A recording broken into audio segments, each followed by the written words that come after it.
Bendito sea el Señor, que tuvo misericordia y nos alcanzó, nos rescató, puso su mirada en usted y en mí. Porque el diablo, que el Señor lo reprenda, él solo vino para matar, para robar, para destruir, para tener a la humanidad en azote, en yugo de opresión. Vamos a leer otra porción de la palabra donde se nos habla de una mujer que dice la palabra del Señor que desde hacía 18 años, imagínense cuántos años esta mujer llevaba oprimida por el enemigo. Dice el Evangelio de Lucas capítulo 13, le voy a leer 13, 10 en adelante. Enseñaba Jesús en una sinagoga en el día de reposo y había allí una mujer que desde hacía 18 años tenía espíritu de enfermedad y andaba encorvada y en ninguna manera se podía enderezar. Cuando Jesús la vio, la llamó y le dijo: mujer, eres libre de tu enfermedad. Y puso las manos sobre ella y ella se enderezó luego y glorificaba a Dios. Pero el principal de la sinagoga, enojado de que Jesús hubiese sanado en el día de reposo, dijo a la gente: 6 días hay en que se debe trabajar, en estos pues venid y sed sanados, y no en día de reposo. Entonces el Señor le respondió y dijo: hipócrita, cada uno de vosotros no desata en el día de reposo su buey o su asno del pesebre y lo lleva a beber. Y a esta hija de Abraham, que Satanás había atado 18 años, ¿no se le debía desatar de esta ligadura en el día de reposo? Vemos acá a través de esta palabra que es Satanás el que ata, es Satanás el que oprime, porque esta mujer dice que por 18 años Satanás la había atado con ese espíritu de enfermedad. Pero qué lindo, ¿verdad? Nuestro Dios es tan grande en bondad, en misericordia, y cómo Él la libertó, cómo Él la sanó, cómo Él hizo la obra en esta mujer. ¿Pero por qué lo hizo? Por misericordia, por bondad, como lo ha hecho con usted y conmigo, como ya le testifiqué. Él por misericordia me sanó, por misericordia me salvó, por misericordia Él me sacó del yugo de esclavitud, del yugo de opresión del diablo, que el Señor lo reprenda. Porque ya vimos a la otra mujer, ¿verdad? Que ella estaba siendo azotada por esa enfermedad. Pero el Señor, como dice la palabra, Él vino a libertar a los cautivos. ¿Cautivos por quién? Por el diablo, que el Señor lo reprenda. A eso vino el Señor.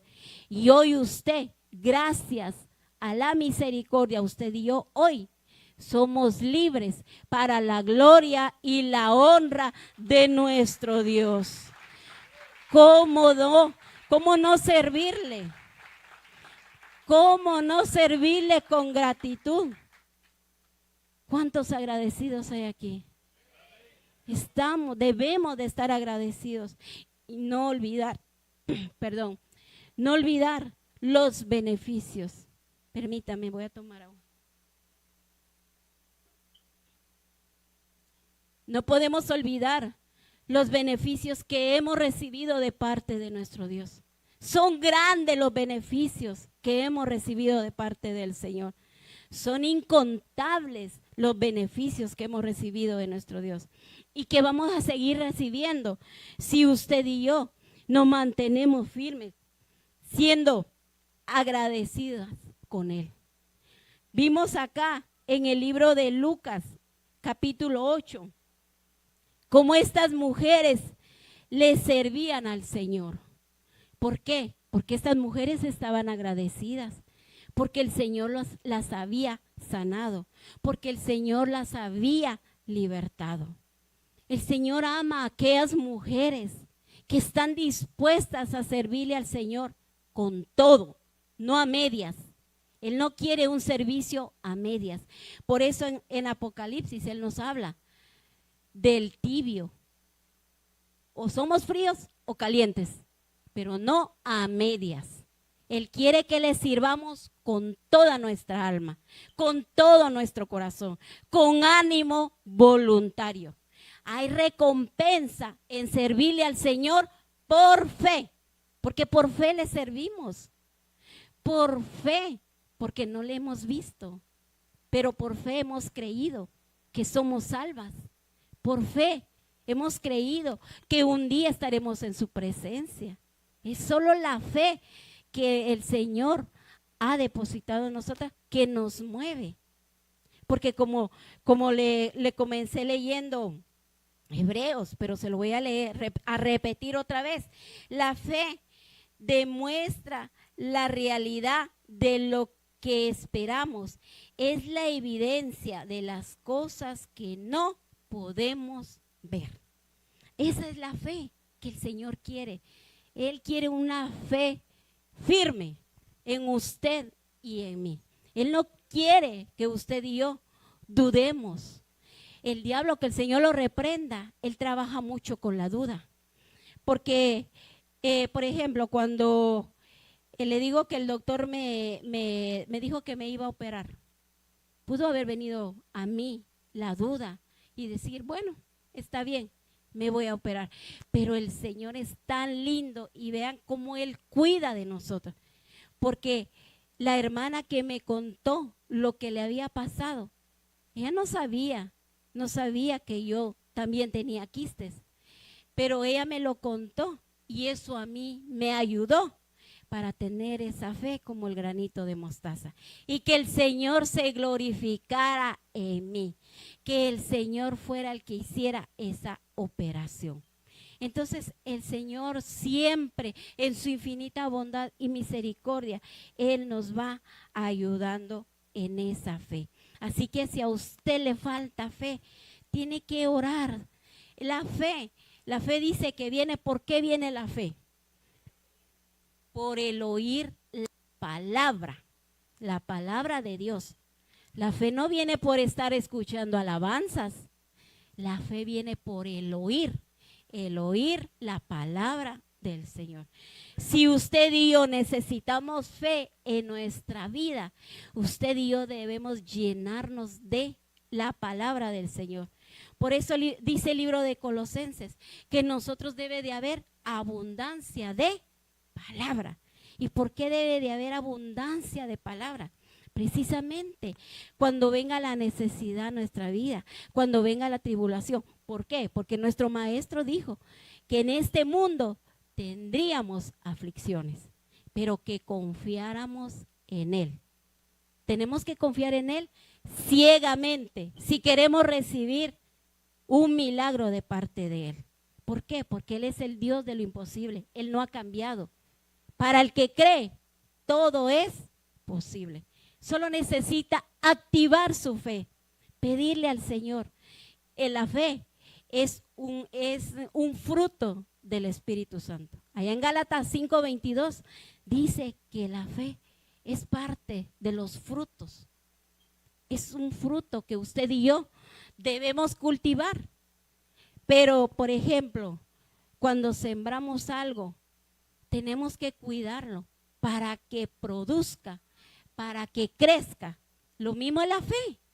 La fe es un fruto y ese fruto tenemos que cultivarlo. Tenemos que llenarnos con la palabra del Señor para que cuando venga la situación difícil sepamos a quién correr. Vamos a correr al Todopoderoso, al único que nos puede ayudar, cualquiera sea la situación, ya sea enfermedad, ya sea problema. Él es el único que nos puede ayudar. Él lo que quiere es que confiemos ciegamente en Él para recibir lo que queremos. Por eso Él dice que pidamos, pero que no haya duda en nosotros cuando pidamos algo. Tenemos que saber pedirle al Señor. Cuando yo pasé por esa situación, yo le especifiqué al Señor: Señor, yo no quiero que el hombre me opere. Señor, yo quiero que tú me operes, porque lo que tú haces, lo haces perfecto. Si el hombre me opera, van a volver a retoñar los quistes y yo no quiero. Así que mejor opérame tú. Y lo hizo el Señor. Lo hizo. Y si lo hizo en mí, lo puede hacer en usted. Tenemos que ser específicos. Específicos cuando le pedimos algo. Yo le estoy testificando de lo que el Señor hizo por mí. Tenemos que ser específicos cuando le pedimos algo al Señor. Y Él se glorifica cuando somos específicos, cuando sabemos orar. Porque dice el Señor que nosotros no sabemos orar, ¿verdad? No sabemos orar. Pero ¿quién nos ayuda? El Espíritu Santo, ¿verdad? Ese maravilloso consolador es el que nos ayuda, ¿verdad? Él nos enseña. Porque a mí, Él fue el que me guió.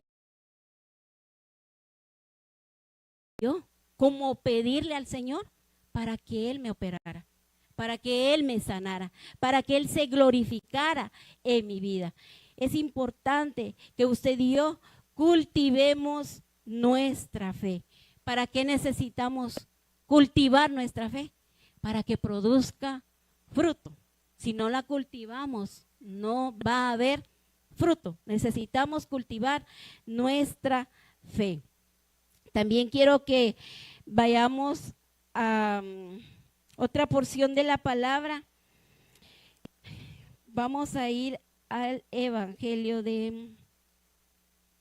Es que quiero hablarles de cómo el Señor se compadece, se ha compadecido de usted y de mí. Lucas capítulo 7, 12. Ahí vemos también otra historia de cómo el Señor se compadeció de esta mujer. Esta mujer era una mujer viuda. Esta mujer solo había tenido un hijo. Y el único hijo que tuvo se le murió. Esta pobre mujer quedó sin esposo, quedó viuda y quedó sin hijo. Pero qué lindo cuando el Señor se atraviesa en la vida del ser humano. Él hace cosas preciosas en nuestras vidas. Así que dice Lucas capítulo 7, 11. Aconteció después que él iba a la ciudad que se llama Naín, e iban con él muchos de sus discípulos y una gran multitud. Cuando llegó cerca de la puerta de la ciudad, he aquí que llevaban a enterrar a un difunto, hijo único de su madre, la cual era viuda, y había con ella mucha gente de la ciudad. Y cuando el Señor la vio, se compadeció de ella y le dijo: no llores. Y acercándose, tocó el féretro, y los que llevaban y los que lo llevaban se detuvieron, y dijo: joven, a ti te digo, levántate. Entonces se incorporó el que había muerto y comenzó a hablar y lo dio a su madre.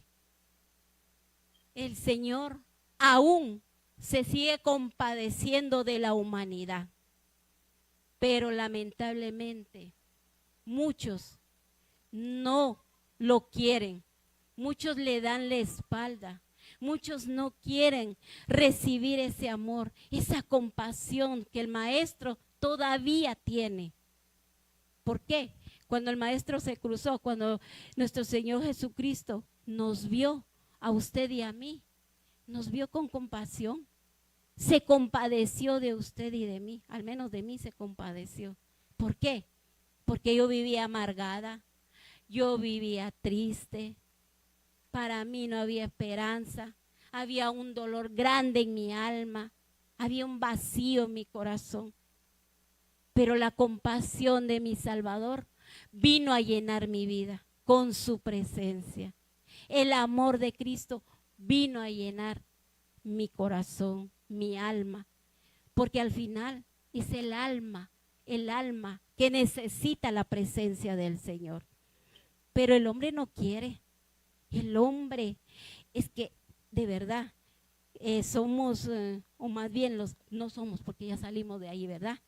Pero las personas que se les habla, que se les comparte, que se les invita, esas personas no quieren. Tienen un corazón duro para el Señor, pero para el diablo, que solo vino para matar, robar y destruir, a él sí le hacen caso. Pero al Señor, que quiere salvarlos, que quiere rescatarlos, que quiere quitar ese yugo de opresión, no le quieren dar el lugar en su vida. No quieren que entre a sus vidas. Por eso usted y yo debemos de estar agradecidas con el Señor, porque Él tuvo compasión de nosotras. Y fue la misericordia de Él que nos quitó esa venda que teníamos y que quebrantó ese corazón de piedra, al menos el mío. Yo tenía un corazón de piedra. Yo no le quería dar el lugar al Señor y no sabía todo lo maravilloso que Él era y todo lo que Él me quería dar, todo lo que Él quería hacer en mi vida. No lo sabía, pero había en mí un corazón de piedra. Pero qué lindo cuando usted y yo somos quebrantados por el Señor. Cuando Él quebranta ese corazón de piedra, es lindo. Tenemos una experiencia maravillosa y esa experiencia no nos permite volver atrás. Pero debemos de cuidarnos. Nos toca a cada una de nosotras poner de nuestra parte y cuidar nuestra vida espiritual para mantenernos firmes en pie contra las acechanzas del diablo, que el Señor lo reprenda. Él siempre está acechando. Él siempre está acusando. No somos perfectas, pero Él es el acusador.